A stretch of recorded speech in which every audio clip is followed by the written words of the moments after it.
Hi, hello there friends, Skyrionn here. If you're new, then welcome to this channel, and if you're a returning subscriber, welcome back. Due to popular demand, we're looking at another 10 times The Sims fans went too far, part 4. Again, a little disclaimer, I'm pretty sure some of these have had mobs attached to them because some of these just aren't possible without them. Anyway, let's get to it.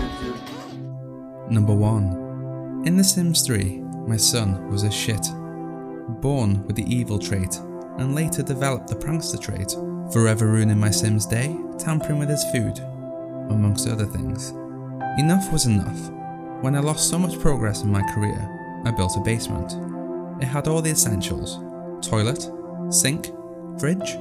Once Alan, my son, went down there, he never came back up. It was kind of like Magneto's cell in X-Men. I had all white furniture. Alan wore only white and had nothing but a chessboard to entertain himself. He died down there, alone.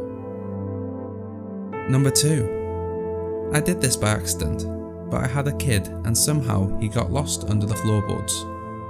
There was no way for me to grab him or save him, so he was just stuck under the floorboards, starving and stuff.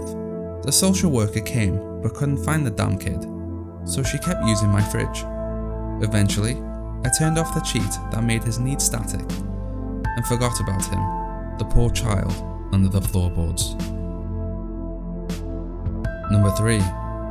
Well, my little sister loved The Sims and she always teased me behind my parents' back, so when I got mad and screamed back at her, I was always blamed. So, I logged on the computer, loaded my sister's save game, put her whole beloved family inside the room, started a fire, and when they were all alive and trapped in the fire, I would save the game over her save file. She completely lost it when she loaded her game just to see her whole family burn to death. Despite all the crying, my parents really never understood what I had done, just hushing her saying it's just a computer game. Number 4. I wanted to see if babies could burn to death, so I had a baby at the end of a long hallway of width 1, with nothing but bookcases adjacent to the baby. Set a fire at the other end of the hallway and watched what happens. Turns out, babies can't burn. Which makes me wonder, how useful is that property? If a mother is holding a baby, is it impossible for the mother to burn to death? I should do the same thing, but with a mother holding a baby instead of an isolated baby. Number 5. I made the baby model slightly bigger. Hilarity ensued. Number 6. I built a 2-story house but had stairs on the outside to access the top story. There was no way to get into the bottom floor, or basement if you will. On the second floor lived a productive and happy family of 4. A dad, a mum, a son and a daughter. They had a dog, full-time job for the dad. The mum stayed home and painted. The kids played music and games together. However, in the basement lived another family member. The basement had no lights, no window, no toilet or shower. The walls were lined with refrigerators. The large beast of a woman named Diabetes lived in darkness and only ate. As the floor filled with dirty dishes and human waste, her depression grew worse and worse, so she continued to eat. Eventually, Diabetes refused to eat until she was given a toilet and died alone in the dark. The family above never learned of her existence, and no one mourned her loss. Number 7. This story still haunts me. I built a house on the water in The Sims 3 Island Paradise, but I used a bunch of hacks to get it the way I wanted, so it was bound to glitch. I held a wedding for my 2 Sims on the dock of the house overtop the water, and tried to get all of their guests to come and watch the ceremony under the arch. All of the Sims, 15 plus, swam instead of walking on the dock, and I couldn't direct them because they weren't in my Sim family. They literally all drowned because they were waddling in the water for too long, and the glitch prohibited them from going back to the land. Number 8. I bought a giant mansion, but made some modifications to it. By modifications, I mean a room called the party room. The party room had dance floors, plenty of food, music, and a nice sports car parked in the middle. What could go wrong?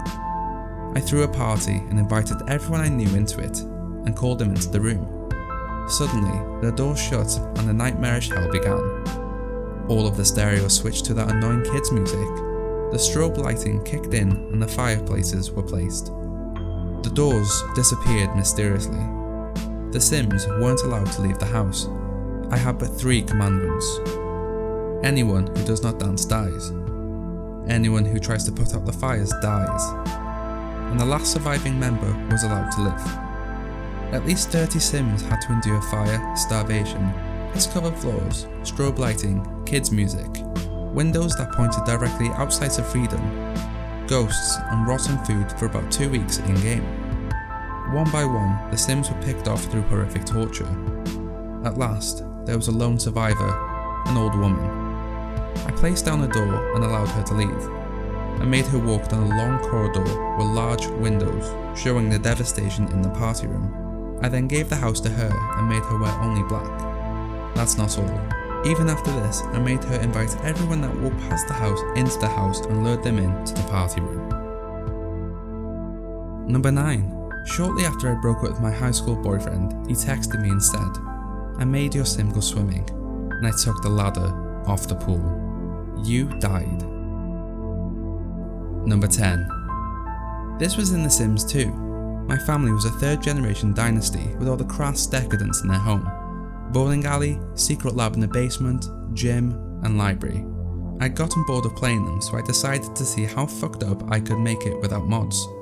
First, I made the mother of the family sleep with the father-in-law, and they had a bastard baby, who from now on I shall call Bastard. Pretty fucked up? Not fucked up enough. I made Bastard despised by the rest of the family, especially his half-siblings. Bastard, who was easily the best looking child, grew up to be evil. After he graduated from university, he moved into his own place and joined the natural science career, earning him the cow plant. Now, time for revenge.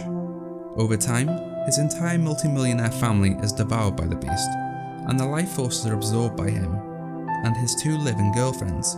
He gets enough money over the years to buy the long-abandoned mansion of his forefathers. Now, he'd run out of family members to feed his plant. Easy way to fix that? Make some more. So basically I start using his living girlfriends to farm children. Once they reach the teenager life stage, they get fed to the plant, and Dad Bastard gets to live for eternity, drinking the life essence of his own children who were devoured alive by a genetic beast of their father's creation. Pretty fucked up? Not fucked up enough. See, he wasn't fully self-sufficient. He still had to go grocery shopping, so I gave him a garden and had him grow his own veggies. Wholesome, right? Well, no, because there's the issue of fertilizer. Now, The Sims 2 allowed you to turn trash into fertilizer to boost crop quality, and smashed urns become garbage. And Sims will autonomously smash urns if the deceased were despised or if on the verge of a mental breakdown. And thus it was so.